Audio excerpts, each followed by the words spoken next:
I'll try and give you a little bit of perspective from the way we see things at Raymond and what our view is globally and then coming down to India.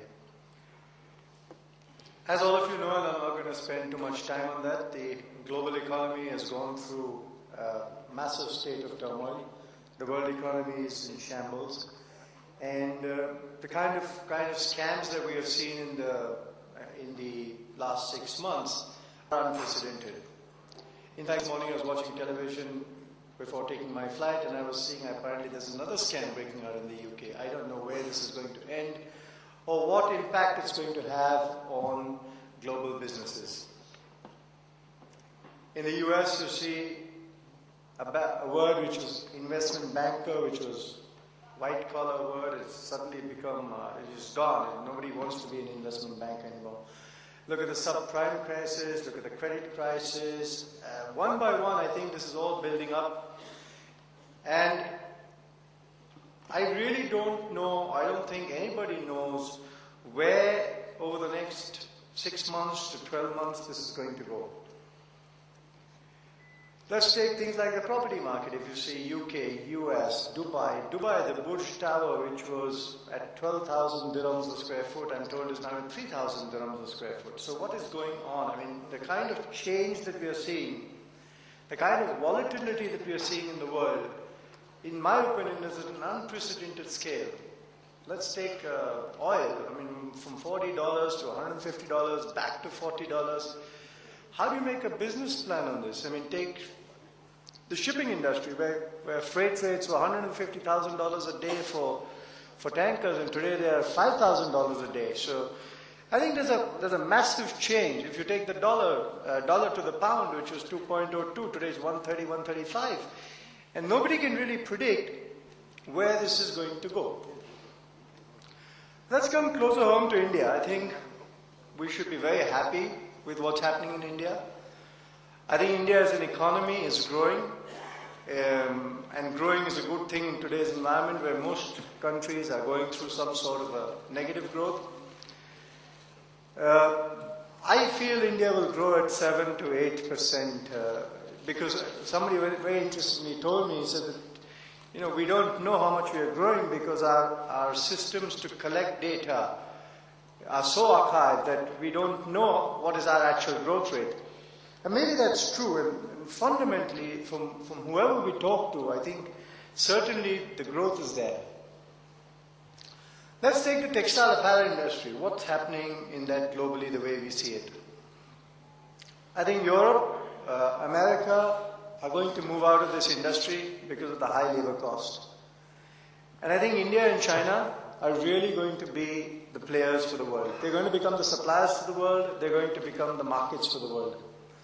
Between India and China, we control 30 to 35% of the world population.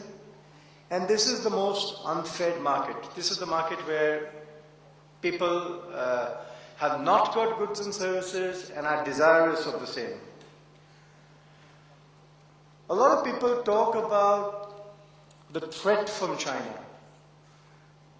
I look at it as China as complementing us. And I have a saying, the QB, where China is going to always make the quantity and India is going to make the quality. They're going to make the volume, we're going to make the value. And the more I see it, the more I'm convinced that India and China will coexist. It's very simple. If China was such a big threat that people make it out to be, then why do Indian exporters survive? Why are we exporting even a single meter of fabric or a single garment from India? And yes, China is there, but I think in our own interest, we should not overhype China. We need to really come back to believing in ourselves, believing in India and the India growth story. You have the technology, you have the men, the machine, the market, you have got everything going for you. In China, we only look at the production capacities and say that's there. But what is actually happening in China, I don't think too many people can figure out. When we go there, we see, we hear. The last number I heard that 1 in 6 factories are closed.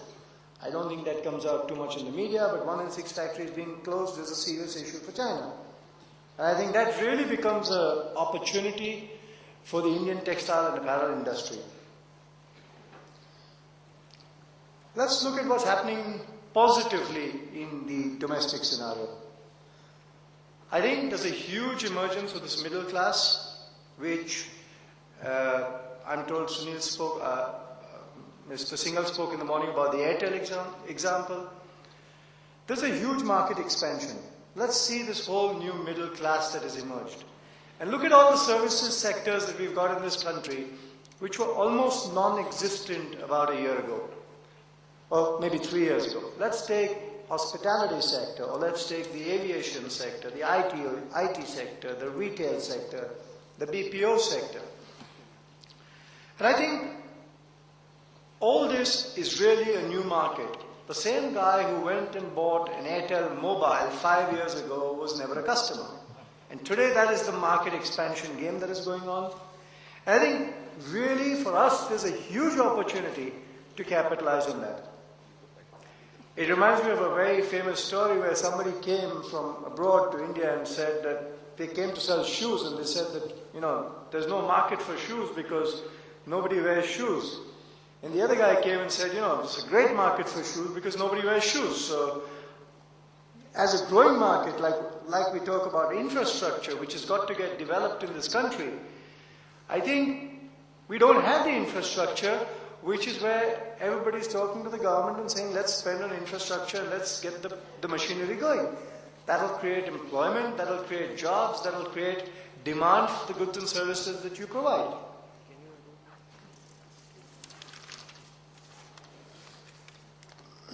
The other thing I think that significantly made a difference in this country, if I look back at 20 years ago, 30 years ago, people who worked for us, their only ambition was that when they become 50 and 60, they want to buy a house. They want to buy a retirement home and they can get a home to stay in, etc. Today, 50% of India's population is below 25. Finance is available for housing. Finance is available for automobiles. Every kid today wants to go get a job on the basis of that, buy a house, buy a car. It's a fundamental change in lifestyle. All of you who are in retail will see the younger customer walking in, and the impulse purchase of the 1.2 billion people that India has is growing faster and faster and faster. And the beauty is that most of this population is below 25 years of age. That's the new India. And I think this new India is really your strong potential. Let's talk about brands. So I'm going to touch a few minutes about foreign brands that are coming to India. And we talk about our industry being competitive. I think the Indian consumer is becoming more and more cost conscious. He wants value for money. And I think a lot of us say, oh, the foreign brands are coming and, you know, it's going to be a big problem for us. I don't see it as a problem. I see all these problems as opportunities to make us more competitive, to make us better, to grow the market. I think the foreign brands also grow the market. And I have a very strong philosophy. I believe that if you give value for money products, which our company has always done, you will get the consumer. There's no question about that. If the consumer trusts you, you will get the consumer. Why does Raymond survive in the marketplace today?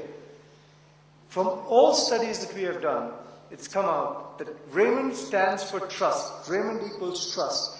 And it's the only brand in the world that will sell across the price segmentation from 150 rupees a meter to 150,000 rupees a meter. There's no other brand in the world that will do that. And the reason is that people trust the brand. What we see with foreign brands, and we think it's a great opportunity because it gives people to see the cost of the foreign products versus the Indian products. And then they decide the Indian products are giving better value for money. My personal theory is that the more the component of marketing as a percentage of sales price, the less of chances of it selling in this market. People want more product per rupee than more marketing per rupee. And in this country, which is a quality conscious, they're getting more quality conscious with the influence of media. People are more conscious of what they want to buy. They know what the latest trends are. they're not going to pay you if they don't perceive value in what they're going to get. I think we have a very strong industry, and if you see most global brands, when I'm talking about global brands, most global brands have grown really having a strong domestic market. I'm going to come back 1 second to China. How many brands do we know from China? Maybe higher, maybe 1, 2. How many brands do you have from India? The reason is, if you see all large international brands have really come up from the fact that they had a very strong domestic market. Let's take the US. Most US brands are first, whether it's McDonald's, whether it's Coke, whether it's Pepsi, whether it's Pizza, they grew in the domestic market. And when they grew in the domestic market, they went out and got market share. Similarly, if you see our Indian brands, we got 1.2 billion people, maybe 300 million middle class. I think we are sitting on a great opportunity to go out there and get this market. Personally, if you ask me, this whole downturn, people talk about it as a major slowdown, etc. At Raymond, we've looked at it as the best opportunity we have got in the whole decade. I think from Raymond point of view, this has really been a wake-up call where we say, hey, it's real opportunity. We see there's going to be a major consolidation in brands, in businesses. And I think at some level, if we can partnership for growth, I think we have so many business partners, whether it's our franchisees, suppliers. As we partner for growth and we build up this engine of partnership for growth, which is a philosophy I use at Raymond, I think we can become fundamentally much, much stronger.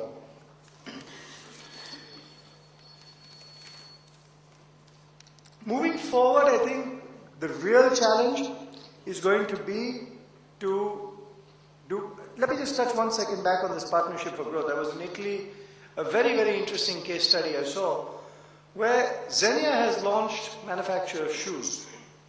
But interestingly, the shoes are made by Ferragamo in a joint venture. Ferragamo, as everybody knows, has a very strong market share in leather products. In spite of that, they've gone to Xenia and collaborated with them and set up a factory by creating a competitor for themselves in an industry where they had knowledge and Xenia had no knowledge of on leather goods. This is the kind of partnership for growth where I think combined manufacturing, where brands should fight in the marketplace but should do combined manufacturing, which I think will bring down costs. Or logistics. I think logistics is a huge area where we all as an industry can do a common logistics system. I think we can bring our costs down substantially. And it has to be fair and transparent so that nobody takes undue advantage of it. But I certainly see that that can make us significantly more cost focused. The last point I want to touch upon is I think market penetration and going out and creating that new market. Like I said earlier, I think Bombay, Delhi, Calcutta, Bangalore, Hyderabad is not India. The real India is something different. We talk about the recession hitting Bombay, but you go to smaller towns and talk to people, and they say, we don't know what you're talking about. We don't know what recession you're talking about. There are less than 30 million people that are affected by the stock market, and I think anybody who's affected by the stock market says there's a recession. But if you go into real India, and we look at our sales numbers across India, I don't see that there seems to be any significant problem that we are anticipating. Having said that, I think India is a land of opportunity, and I think there's a huge opportunity for all of us to take this industry forward. I don't think I have the answers to all the questions, but there's a very interesting saying which says that anybody who thinks he knows all the answers isn't up to date on the question. Thank you very much.